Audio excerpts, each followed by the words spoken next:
guys, good day. And I hope you had an excellent weekend and that you're waiting on God's purpose and will to be fulfilled this week. We can't wait any longer. Things are moving at a pace now that if we're not executing, we're being left behind. And God is anticipating that we will say yes to his will and move through the rest of our week, month, year, just under the obedience and leading of the Spirit of God.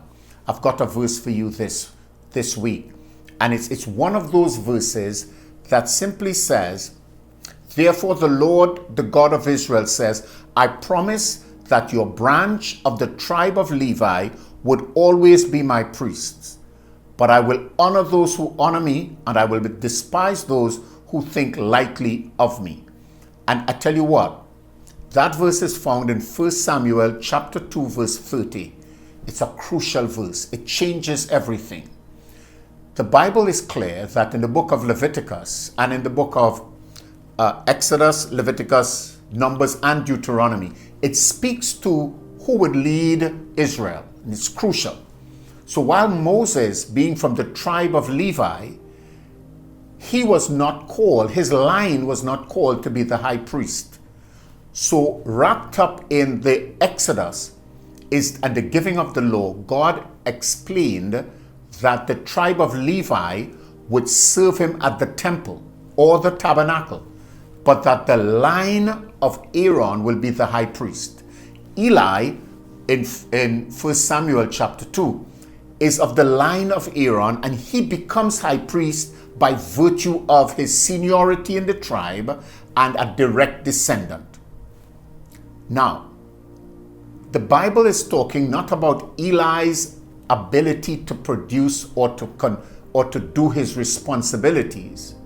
It's talking now about his sons breaking the law, sleeping with the woman who came, seducing and sleeping with the woman who came to offer sacrifices and serve at the temple. And they're disrespecting God by going into the sacrifices and taking things out themselves. And Eli does not correct them. And so God is about to judge the two sons of Eli and Eli because he failed to correct them. He failed to move them out of the priesthood because they were sinning and disrespecting God. And so the prophet comes to Eli and simply says, "Hear what, guys? God is going to judge you. God is going to judge you." And this is where the tricky part comes in. Because God instituted the priest and gave him ethical and spiritual standards that he must live by. And once the priest doesn't do that, the prophet does not have the right to judge the priest, but he can inform the priest of what God is doing. And sometimes the mouthpieces of God comes in and declares the will of God, and it doesn't line up with what we know to be the standards of God.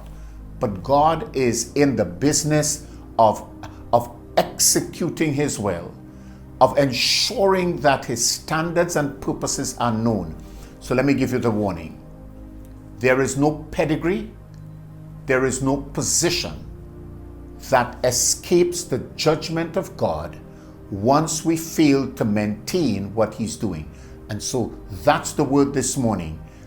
Do not believe because you are a pastor, deacon, deaconess, or that you hold some significant office within the church or Christian environment that excludes you from the judgment of God. If you do right, oh, God will be pleased and you will be rewarded.